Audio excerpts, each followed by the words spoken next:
नहीं मैं साथ में पढ़ लेता मैं साथ में पढ़ लेता मैं साथ में और पढ़ लेता चलाइए आप चलिए चाह दो आइए रुकिए आप इधर भैया हम लोग हाथ लगा देंगे सारी हाँ हाँ ऐसे लगा दो साथ बस माशाल्लाह भाई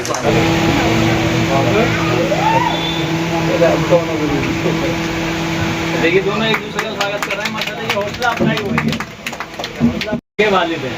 ठीक है, ऐसे वक्त के अंदर एक सिर्फ कारीगर है, वो एक कोर्ट थे और उन्होंने अपनी बच्चियों को इस तरीके से पढ़ाया, इतनी मेहनत की कि अगर एग्ज़ाम देने के भी हापुड़ भी जाना पड़ रहा है तो वहाँ पे गए। तो ये बहुत बड़ी बात है। सबसे ज़्यादा जोरदार में कहूँगा अनुदिन काबिल है और वालिद साहब जो बच्चों के दादा हैं उनकी भी, क्योंकि उन्होंने ऐसे माहौल के अंदर आप देख भी रहे हैं और उन्होंने कभी भी रोक टोक नहीं करी, तो बस हौसला अफजाई की हमेशा बढ़ाया है। तो वालिद साहब के लिए भी जोरदार तारीफ बनाई जाए। और जो है इस मामले में सबसे ज़्यादा जो हेड हैं, चीफ हैं और जिनकी सबसे ज़्यादा तालियां बजती हैं वो हैं एडवोकेट आफ्ताब फाजिल साहब। इन बच्चों ने जो एडवोकेट लॉ की है वो आफ्ताब फाजिल साहब की सरपरस्ती में की है और आगे भी इंशाल्लाह इन्हीं की सरपरस्ती में आगे ये चलते रहेंगे और करती रहेंगी। क्योंकि आफ्ताब फाजिल साहब नहीं होंगे तो शायद ये बच्ची यहाँ पे नहीं पहुँच पाती। क्यों राजा भाई? तो मैं आफ्ताब फाजिल साहब के लिए जोरदार ताली के लिए आज की महफिल के और दोनों बच्चे जो हमारी महफिल के हमारे मुस्लिम समाज के अंदर जो कि बच्चों को भी बहुत कम पढ़ाया जाता है, लेकिन उनको एक लॉ करवाई गई और उस लॉ के अंदर एक अच्छी परसेंटेज, एक अच्छे नंबर लेके आई हैं ये दोनों बच्चियां माशाल्लाह से। एडवोकेट फुल तरीके से बन चुकी हैं और एक बच्ची अभी इसी साल फाइनल है, 3-4 महीने बाद ही हो जाएंगी।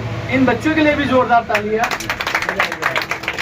इनका स्वागत करेंगे पहले आफ्ताब फाजिल साहब का और हमारे अंकल दादू जी का, बच्चों के दादाजी का, इंतजार भाई।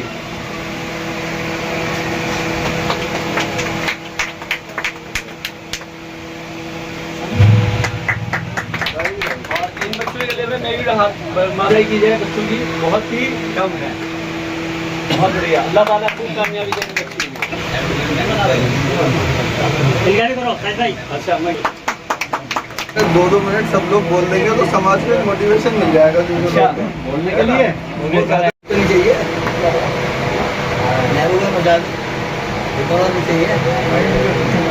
हम तो फर्स्ट फ्लोर पे हैं।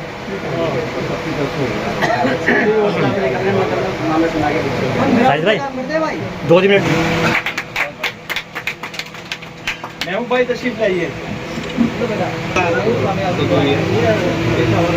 बहुत बढ़िया रखा से शुरू होगी जी।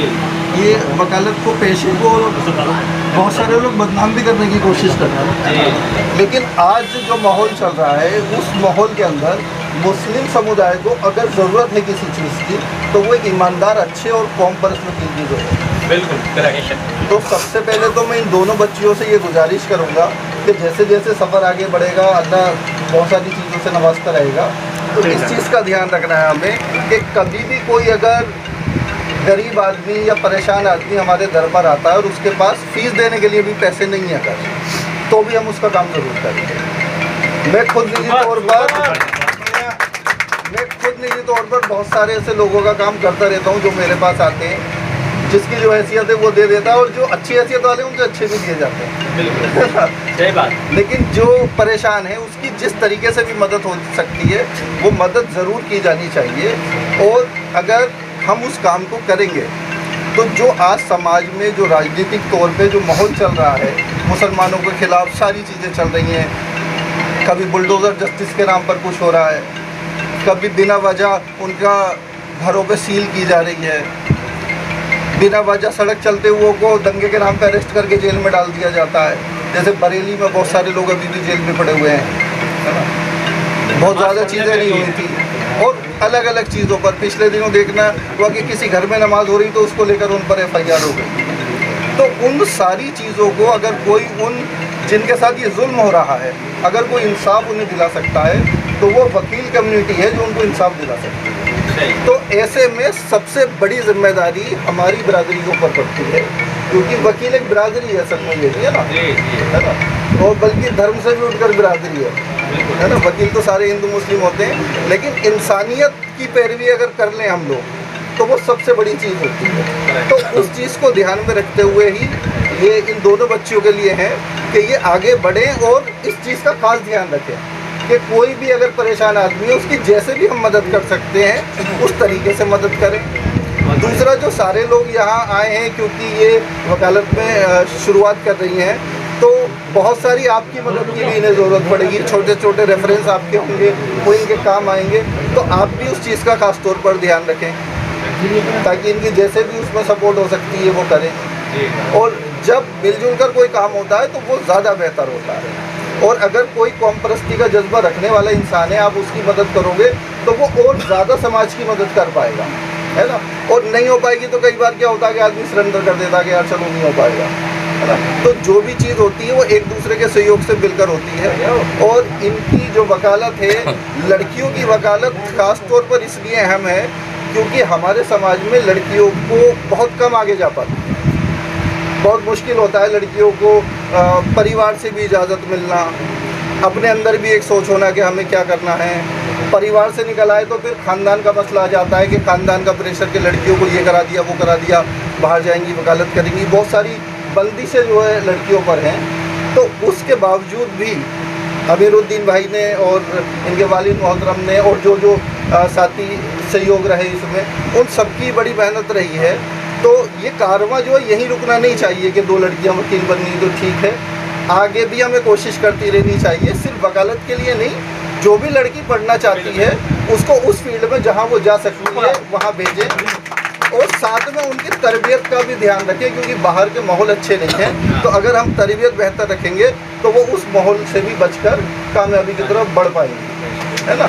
क्योंकि गलत निगाहें, गलत चीज़ें हर जगह निशाना लगाए हुए बैठी हैं, उसको भी हमें बचकर निकलना है। वो सिर्फ तरबियत से ही मुमकिन है। तरबियत अगर अच्छी होती रहेगी, समझाते रहेंगे लगातार घर वाले भी, और जो दूसरे साथी हैं वो भी समझाते रहेंगे, बड़ों की सरपरस्ती चलती रहेगी, तो वो चीज़ें बड़ी आसानी से चल पाएंगी। क्योंकि जब कोई लड़की किसी मकाम पर जाती है तो उसके ऊपर समाज की जिम्मेदारी ज़्यादा होती है। उसे सब लोग देखते हैं कि भाई ये क्या करेगी अब। अगर वो बड़ा कर पाती है, लड़के तो कर ही लेते हैं, वो अगर बड़ा कर पाती है तो पूरे समाज में, पूरे ख़ानदान में, बिरादरी में, यहाँ तक धर्म के अंदर, क्षेत्र के अंदर भी एक नाम होता है कि जी उनकी लड़की वकील है और उसने देखो ऐसा किया, ऐसा किया, ऐसा किया। एक नाम रोशन करने वाला मसला हो जाता है। तो इस तरीके से जो हमारे घरों की और घरों की भी लड़कियां हैं उनको भी हमें पढ़ाई की तरफ लाना चाहिए, लेकिन साथ में तरबियत के साथ। तरबियत छोड़ देंगे और एजुकेशन पे चले जाएंगे तो मसला हो सकता है। तो दोनों चीज़ें एक साथ लेकर आप लोगों को चलनी है। ये जिम्मेदारी हम लोगों की भी है कि हम टाइम टाइम समझाते रहें बच्चों को, और उनके वालिदैन की भी है, वालिदैन के मिलने जुलने वालों की है, और पूरे समाज के लोगों की भी ये है कि जहाँ भी हम देखें कि भाई कहीं कुछ हो रहा है तो वहाँ फ़ौरन उसको समझा कर हम बेहतर तरीके से कोशिश करें कि अच्छी तरीके से तरक्की कर पाएंगे। और इन्होंने वकालत की है, मैं दुआ करूँगा कि ये जुडिशरी की तैयारी में लगी है, आगे चलकर अल्लाह ताला जो है इन्हें जज बनने की तौफीक से भी नवाजे, तो वो समाज के लिए और एक ऐसा बदलाव हो जाएगा जो एक मॉडल हो जाएगा बहुत दूर दूर तक। मेरे ख्याल से अब जैसे ये वकील बनी है तो शायद बिरादरी में या रिश्तेदारों में शायद ही कोई लड़की वकील हो, लड़के भी नहीं मिलते बहुत सारी जगह देखने पर, तो ये लड़की हैं। तो ये इन्होंने एक मॉडल सेट किया है, तो और लड़कियां भी इनसे मॉडल से इंस्पायर हों कि भाई ठीक है, माँ बाप भी देखें कि ठीक है हमारी बच्ची भी आगे बढ़ सकती है, उसको भी तरबियत के साथ आगे बढ़ाने की कोशिश की जाए, ताकि जो हमारी कम्युनिटी है उस पर असल में पढ़े लिखे कम होने का एक तगमा सा लगा रहता है। उस तगमे को भी हमें ख़त्म करना है। हमारे जमुना पार होने का भी एक तगमा हम लोगों के ऊपर रखा रहता है, वो उस तगमे को भी हमें ख़त्म करना है। तो बहुत सारी जिम्मेदारियां हम लोगों पर हैं, उसे ख़त्म करके हमें आगे बढ़ना है, और सब मिलजुल के उस चीज़ को करेंगे तो वो बहुत बेहतर हम कर पाएंगे।